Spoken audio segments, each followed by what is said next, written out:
Hello everyone, কেমন আছো সবাই? আশা করছি সবাই খুব ভালো আছো। তো প্রথমেই তোমাদের বলে রাখি যে এটা ছিল জগন্নাথের স্নানযাত্রার দিনের ভ্লগ। সেদিন সারাদিন কী করেছিলাম সেটাই তোমাদের সাথে শেয়ার করছি। তো জগন্নাথের স্নানযাত্রার দিন সকাল সকাল উঠে ফার্স্টে স্নান করে নিয়ে দেখো আমি চলে গেছিলাম ঠাকুর সেবা দিতে। তো ঠাকুর সেবা দেওয়ার সব জিনিসপত্র এখানে রেডি করে নিয়েছিলাম। তো সেদিন এখানে অনেক রকমের ফুল তুলেছিলাম। এখানে ছিল লাল জবা, চন্দন জবা, সাদা অপরাজিতা, নীল অপরাজিতা, আর তার সাথে ছিল টগর ফুল।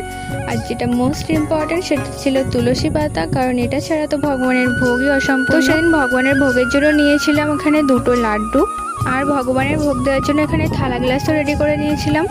তো এবার সিংহাসনটা সারানো কমপ্লিট করে ঠাকুরের ভোগ নিবেদন করে তাই তোমাদের দেখাচ্ছি।